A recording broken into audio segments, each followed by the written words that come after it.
Pemirsa, dimanapun Anda berada, kecintaan terhadap Bali dan tradisi serta adat yang ada di Bali sesuai dengan Desa Kalapatra serta Simadreste yang sudah ada di Bali semenjak dahulu kala menjadikan kecintaan daripada insan di seluruh Bali untuk tetap menjaga dan melestarikan untuk kelangsungan daripada ragam budaya di Bali itu. Penyederhanaan Banten dengan klasifikasi daripada Ageng Madya Alit ataupun Utama Madya dan Nista menjadikan suatu pertanyaan sendiri di kalangan umat Hindu Sedharma yang ada di seluruh Bali maupun Indonesia. Ahimsa Karma, Himsa Karma juga menjadi suatu polemik berarti tentang adanya pembunuhan yang diwajibkan oleh Yadnya itu sendiri. Seperti apa sebenarnya polemik yang tengah booming di media massa ini terkait dengan penyederhanaan Banten, Himsa dan Ahimsa Karma ini?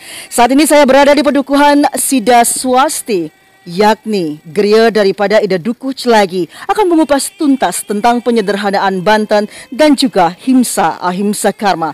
Bersama saya Jurutapakan Selobi Omnivora, simak wawancara eksklusif saya bersama Ida Dukuh Celagi.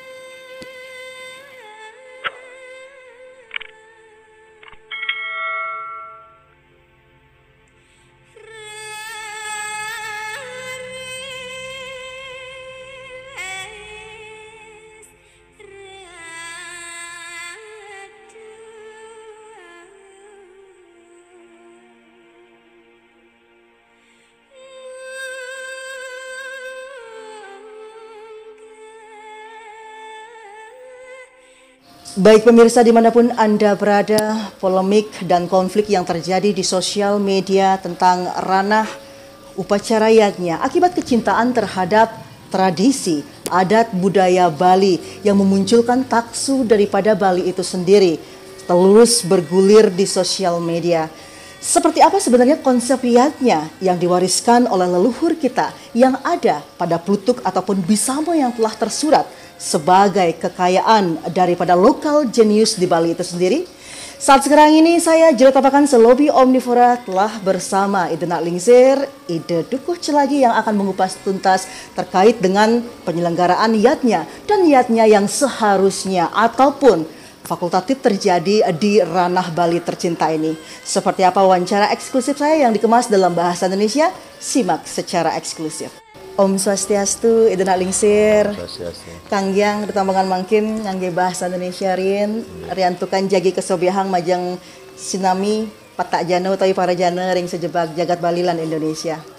Baik Ida Naklingsir, kedatangan saya ke sini terkait dengan penyelenggaraan yadnya yang akhirnya menimbulkan atau menstimulasi daripada taksu Bali itu sendiri sehingga hingga kini Bali mempunyai aura magis tersendiri di hati bukan hanya masyarakat Bali, baik itu di seluruh Nusantara maupun mancanegara. Sebenarnya konsep yadnya dari hemat Ida Naklingsir, punapi sepatutnya yadnya yang dilakukan di ranah Bali ini. Terima kasih atas waktu yang diberikan kepada Ida untuk belajar, untuk mengungkapkan sebuah permasalahan yang selama ini mungkin hari ini mulai berkembang dengan viral, dengan bermacam-macam kasus yang ada yang di Bali, bahkan mungkin sampai Nusantara. Ida mulai ingin berbicara tentang yadnya. Tujuan kita melakukan yadnya karena ini merupakan dasar dari semua upakara yang harus sepatutnya kita lakukan. Karena selama ini mungkin selama ini sering sekali kita mempunyai pikiran kita harus melakukan sebuah yadnya harus didasari dengan satu, kita harus mempunyai uang. Setelah memiliki uang kita akan membeli banten upakara, setelah itu atau membuat banten bersama-sama saudara. Setelah itu kita akan, setelah banten itu selesai, akan dipuput oleh sulingih atau dana jerumangku. Nah setelah dipuput oleh dana jerumangku atau sulingih, kita melakukan pemuspaan, sembahyang, keramaning sembah, setelah itu lunas tirta, lunas bija, dan sudah selesai. Jadi konsep kita melakukan yadnya selama ini adalah suksesnya sebuah yadnya begitu setelah selesai lunas bija. Jadi sudah bubar acara itu, kita pulang sudah selesai. Sebesar apapun acara yadnya itu, jadi klimaknya adalah Nunas Bija. Jadi kalau kita menilik dari warisan leluhur kita, cuman sangat jarang sekali kita mendapatkan pendidikan dari leluhur karena kesibukan beliau juga. Ida tidak mau menyalahkan beliau, karena kesibukan beliau sangat sibuk dulu, mungkin karena memikirkan untuk sesuap nasi untuk anak-anak dan cucu. Nah itu sehingga tidak sempat memberikan suatu pola pembelajaran. Kalau menurut Ida, sebuah warisan yang diwariskan oleh leluhur dulu adalah yadnya, tujuan yadnya itu adalah adalah kerukunan berkeluarga. Sekup ranah pribadi di keluarga nih kerukunan berkeluarga nomor satu. Kemudian setelah itu dapat kerukunan berkeluarga, kita baru akan mendapatkan kesejahteraan. Kesejahteraan nomor kali. Ya, setelah itu baru kita akan bahagia. Bahagia yang nomor 3. Ya. Itu artinya tujuan kita melakukan yadnya. Sebesar apapun atau sekecil apapun yadnya itu adalah tujuannya seperti itu. Jadi sering sekali karena seperti kata Ida tadi bahwa klima dari sebuah yadnya itu adalah Nunas Bija. Ya. Sekarang kalau kita bicara ke konsep yang tentang agama, kalau menurut Ida, kita beragama di Bali, mungkin karena skupnya di Bali dulu ya, bukan Nusantara. Kalau di Bali, Ida melihat bahwa kita beragama ada 2. Satu beragama pribadi, kedua beragama masyarakat. Apa nih untung perbedaan daripada agama pribadi dengan agama masyarakat nih? Agama pribadi adalah setiap upacara atau keagamaan yang kita lakukan masih sebatas pekarangan rumah kita sendiri. Contohnya, misalnya dari kita melakukan pernikahan, menggedong-gedongan, manusayatnya sampai fitriyatnya. Kalau kita dilakukan di dalam rumah, di dalam pekarangan sendiri. Nah itu adalah beragama pribadi. Jadi untuk mendapatkan yadnya yang satwika, yang yadnya yang manut sesuai dengan harapan Weda, katanya menurut Weda, dibutuhkan 3 komponen. Napi ini Ida? Satu, keikhlasan. Nah, keikhlasan kita melakukan yadnya. Nomor satunya nih ya, kalau dijabarkan keikhlas itu yang mana? Apakah karena saya punya uang 100 juta, saya untuk mau mencari orang tua, saya harus habiskan uang ini. Bukan. Apa nih apa klasifikasi ikhlasnya? Bukan. Kalau yang menurut Ida ikhlas, kalau kita mempunyai uang 100, 50 kita perbuat untuk yadnya. Yang 50 kita simpan untuk kehidupan kita mendatang. Karena kita hidup perlu makan, perlu anak-anak sekolah, perlu listrik, perlu bayar telepon, dan kebutuhan-kebutuhan hidup lainnya. Sirkulasi kehidupan ke depan ya. Bukan karena kita mengatakan ikhlas karena melakukan upacara untuk leluhur, untuk orang tua misalnya, atau menikahkan anak, kita harus jual tanah, itu sampai berhutang. Sampai berhutang, bukan itu. Bagaimana kalau seperti itu kejadiannya? Bahkan banyak sekali masyarakat Bali yang polemiknya ada di ranah nih Ida. Melakukan yadnya sehingga menghutang ataupun meminjam dan menjual harta kekayaan yang dimiliki dari warisan leluhur itu sendiri. Bagaimana menurut Ida dengan konsep itu ataupun hal-hal yang terjadi seperti ini Kalau menurut Ida, yang seperti ini karena pola pikir kita dari dulu mungkin sudah terpola ya, terdogma dengan yadnya harus besar. Sebenarnya kata yadnya yang harus kita lakukan tidak ada kata harus di Bali. Lalu? Jadi sesuaikan seperti yang Eda katakan tadi bahwa syarat pertama itu adalah ikhlas. Kedua adalah sastra. Plutuk. Ya, plutuk. Jadi yang ketiga adalah manut kemampuan, sesuai dengan kemampuan. Niki, berarti di poin ketiga ini ya. Itu. Ya, kalau kita beragama pribadi, ketiga komponen inilah yang akan mendukung kita nanti. Kalau kita punya uang 100.000 misalnya, kita kalau ingin upacara yang 100.000 nilai upacaranya. Karena dari dulu mungkin ini sudah seperti kata Ida tadi terpola. Kalau kita datang misalnya mempunyai sebuah yadnya ngersigano atau di rumah, kita tangkil ke Griyo atau ke Serati Banten. Setelah Nunasang mohon dibikinkan upacara, bukan menjual ya, dimohonkan bikinkan upacara, selalu kita bertanya kepada beliau berapa kita harus mengaturkan uang. Arti dari kata pertanyaan ini, berapapun yang dikatakan oleh beliau, kita sudah siap. Ya. Di dalam masa sekarang ada sebuah fase yang harus berubah. Misalnya ibu datang ke gereja menyatakan ingin berupacara, Ida yang bertanya, berapa punya uang? Jadi ketika Ida bertanya pada ibu tentang berapa punya uang, ibu harus menjelaskan, saya punya uang 15 juta. Ya. Mari kita bikin upacara yang 15 juta. Sesuai dengan kemampuan. Kalau dulu uang mengejar Banten. Nilai Bantennya dikejar oleh uang.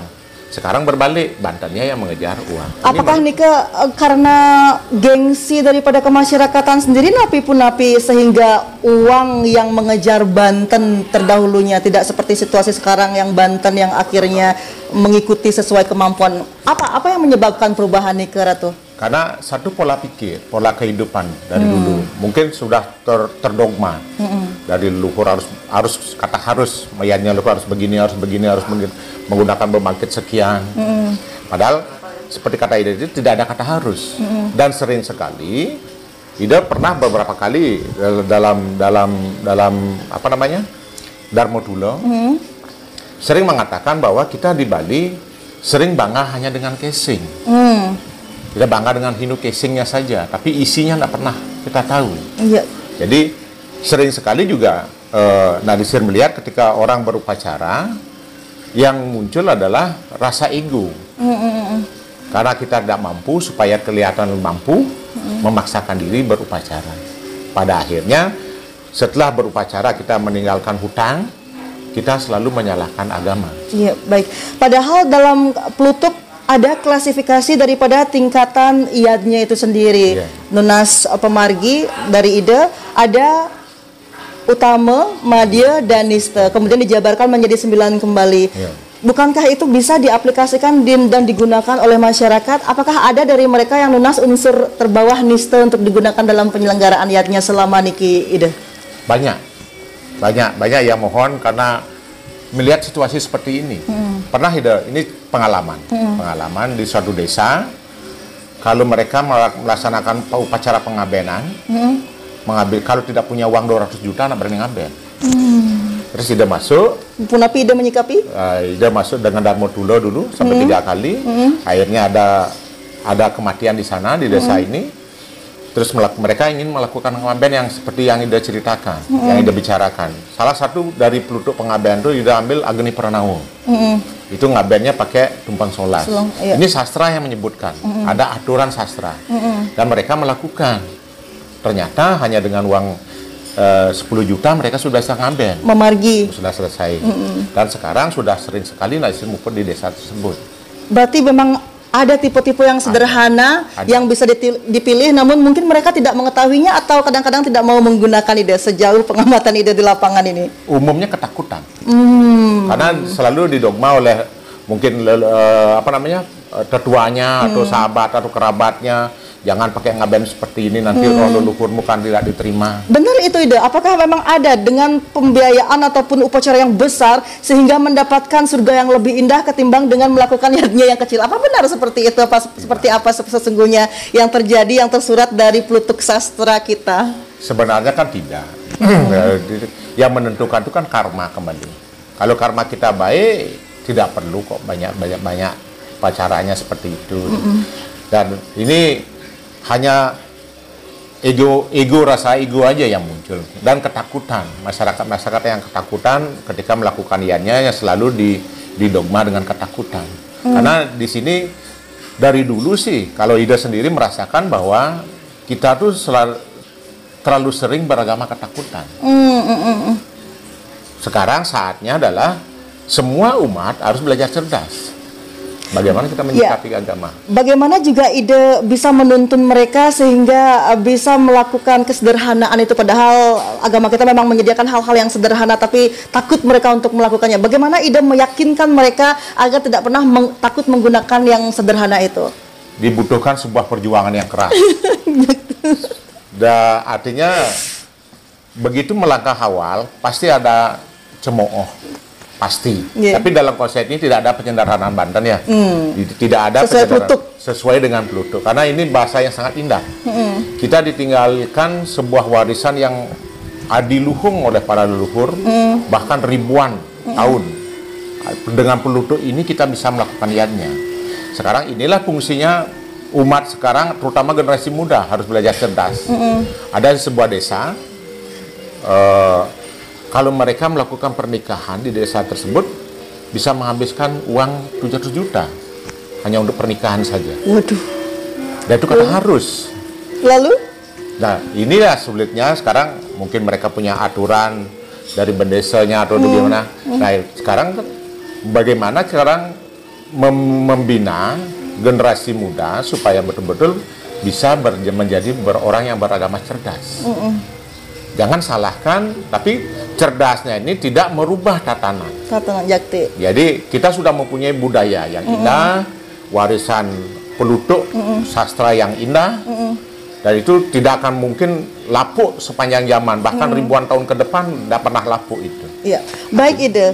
Terkait dengan sastra yang tidak akan pernah lapuk karena sudah ada pakem dan plutuknya seperti ini ada bahasa booming di media massa terkait dengan ranah tentang penyederhanaan Banten. Padahal penyederhanaan Banten seperti halnya tidak perlu diucapkan karena dari Plutuk itu sendiri menyajikan beberapa klasemen yang bisa dipilih dari Utama, Madya, dan Niste itu sendiri.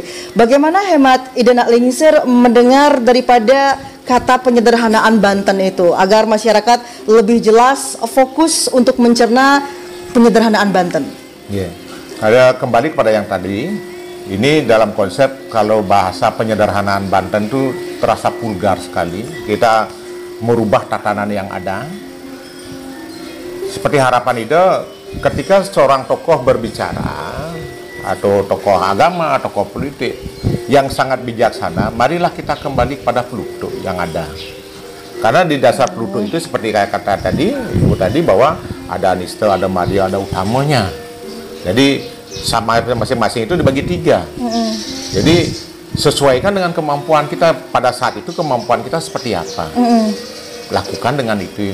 Jadi indah. Indah ya, tidak ada yang perlu disederhanakan ataupun dirubah karena sudah ada pakemnya kan. Pakemnya ada. Contoh misalnya, karena Ida sempat ditanya oleh warga, oleh Semeton, pada waktu itu Ida Darmo Tulo, sambil menangis mereka bertanya, Ida, nanti bulan depan saya mau odalan, tapi saya tidak punya uang. Bagaimanakah cara saya mau berbicara? Kalau saya minjam sudah pasti tidak diberikan oleh saudara atau kerabat karena mereka tahu saya tidak akan mampu untuk mengembalikan. Ida katakan pada dia, tapi harus betul jujur. Kalau kamu betul-betul jujur, cuman ada satu pertanyaan, kamu bisa bikin canang? Bisa Ida, canang haturkan di tatkala odalan. Utarakan isi hati Batara, hari ini adalah hari odalan beliau, Batara, saya hanya mampu mengaturkan canang sebesar ini. Menjadi indah karena itu dinikmati. Betul-betul ketulusan. Beliau tidak akan pernah ada kata mengucapkan kata harus. Tapi jujur dan ikhlas itu sendiri. Asal benar memang keadaannya memang tidak mampu seperti apa yang terjadi kan kita nidangge. Jadi kalau misalnya itu sebagai alasan saja, setelah itu mereka berjudi kalah, wajar. Berbohong berarti. Membohongi diri sendiri dan membohongi alam semesta seperti ini Selain unsur canang yang sudah lengkap menurut Ida sebagai perwujudan, karena Banten itu kan adalah bentuk perwujudan Ida Adakah tipikal Banten lain yang merupakan perwujudan dari seluruh aspek alam semesta ini yang sederhana yang bisa dihaturkan ketika odalan selain canang nih Ada sodan bisa, pejati bisa. Itu sudah mewakili. Sudah mewakili. Dengan sederhana tapi sudah mencakup semuanya. Artinya dasarkan tulus ikhlas dan kejujuran. Itu intinya. Inti. Nah, kembali lagi ke topik yang tadi. Jadi bahasa ini tidak ada penyederhanaan. Kita kembali kepada Pluto yang ada. Karena ini peninggal warisan yang sangat luar biasa sekali. Sudah ditinggalkan kita sastra-sastra yang benar, yang banyak luar biasa indahnya. Kita hanya sekarang mengikuti itu. Bahkan kalau yang senang di bebantanan melakukan penyempurnaan. Jadi penyempurnaan. Misalnya dari kalau kita berpatok begini, ada salah satu lontar, misalnya Bama Ketik. Tuh aksara atau tulisan yang tertulis di lontar itu dari Gilimanuk sampai Karangasem sama. Tapi ketika dijabarkan di masing-masing desa selalu berbeda. Menjabarkannya ini kemungkinan pada saat mereka berupacara dengan sastra itu kekurangan bahan. Kemungkinan. Jadi cukup sampai sini saja pakai upacaranya. Dadas lokal jenis desa kalau patra mau cara dadas akhirnya mungkin kemungkinan ya dia. Ini kan kata mungkin dulu ya. Akhirnya terus menerus itu sebagai patokan.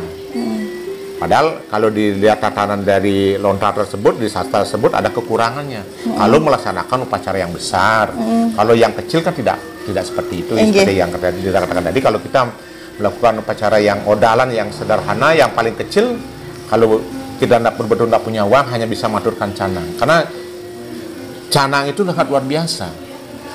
Ida sendiri sampai saat detik ini belum bisa memahami kenapa leluhur itu bisa bikin canang yang begitu indah. Dasar beliau itu apa? Di bawahnya ada tebu, pisang. Sekarang kan orang pintar sekali menerjemahkan, mengartikan unsur-unsur semua unsur dijelaskan. Kalau dulu kan tidak pernah dijelaskan. Mulai itu. Ya, artinya beliau leluhur kita membuat sebuah canang, entah itu dengan proses kerauhan atau proses ajum-ajuman atau proses seni, kita tidak pernah tahu. Kenapa hanya bisa canang itu aja di Bali? Sampai detik ini belum mendapatkan jawaban tentang hal itu. Tetapi itulah pokok unsur utama daripada sebuah Banten. Kalau belum ada canang, tidak lengkap nih. Jadi kan intinya kalau besar apa misalnya bebangkit, kalau belum ada canangnya belum bisa diaturkan. Jakti. Ya, artinya seperti ini. Iya. Berarti ini ke sebuah plutuk Banten yang memang sudah tersaji dan kita tinggal memilih daripada sastra yang sudah tersediakan oleh leluhur. Nah, Ide, ketika sudah ada bisamo dari leluhur kita tentang plutuk bebantenan itu, dan kita tinggal memilih antara yadnya utama, madya ataupun nista yang tersaji di dalamnya. Tetapi kita juga akhirnya menolak itu semua dan mengambil unsur lain di luar daripada plutuk bisamo leluhur kita. Bagaimana nih, Ide? Apakah tidak tulah ataupun seperti kena pastu atau kutuk seperti itu menjalani hal yang berbeda daripada plutuk yang sudah tersedia? Apa kira-kira ganjaran daripada hal-hal yang bertentangan dengan bisa meleluhur kita? Adakah tersurat atau dihemat Ide Nika mengetahui tentang hal Nika, atau biasa saja akan tidak terjadi apa-apa?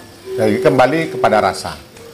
Kembali pada rasa dan sebenarnya seperti kata Ide tadi itu sebenarnya tidak ada kata harus, ya kan?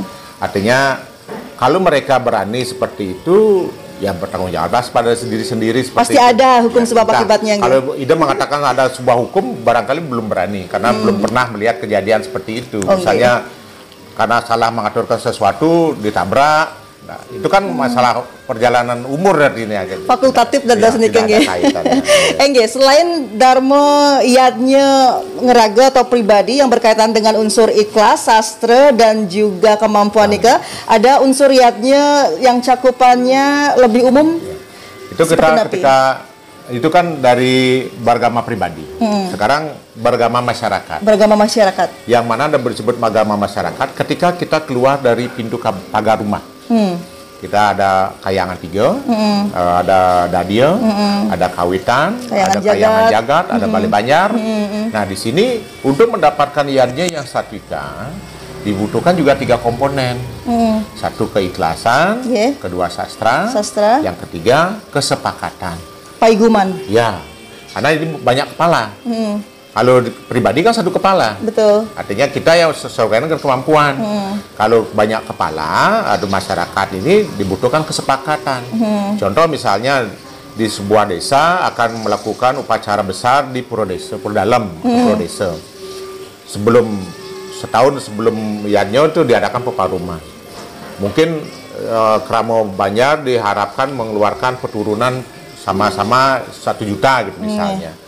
Nah, pada waktu mengutarakan usulan itu pasti ada perdebatan, setuju dan tidak setuju. Sah nih kedados memargi perdebatan nih Ide? Selama sebatas perdebatan boleh. Untuk mencapai kesepakatan ya? Untuk mencapai kesepakatan. Setelah disepakati misalnya, oke, setuju 1 juta ketok palu.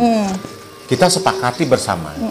begitu pulang jangan membicarakan yang itu lagi. Jangan ngedumel di batin, tidak setuju. Ya, artinya kita sudah keluar dari kesepakatan. Nah, boleh. Artinya pada waktu parum itu kita sudah menyetujui.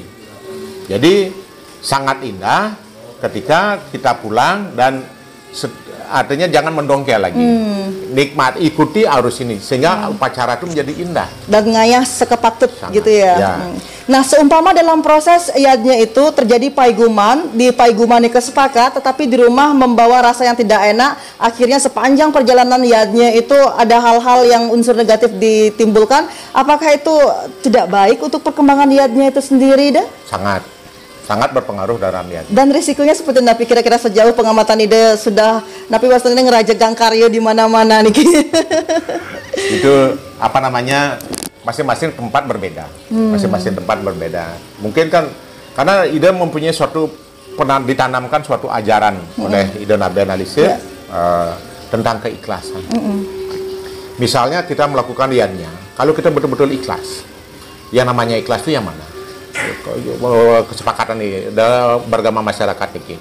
Satu, misalnya ketika mengaturkan dana punya kita harus betul-betul ikhlas. Berapapun yang kita punyakan, jangan pernah dibicarakan, jangan pernah dicatat. Itu yang namanya ikhlas. Sebesar apapun atau sekecil berapapun nilainya tidak perlu kita ungkapkan. Kalau itu mau dikorupsi oleh panitia silahkan, itu bukan ranah kita. Berarti panitia itu yang mempunyai tanggung jawab pada beliau, sebab karya ini adalah milik beliau, milik Tuhan. Jadi kita mau untuk mendana punya itu betul-betul ikhlas. Jadi tanpa embel-embel harus dicatat dan diumumkan. Kemudian yang kedua, kalau kita tidak punya uang, lakukan ngayah.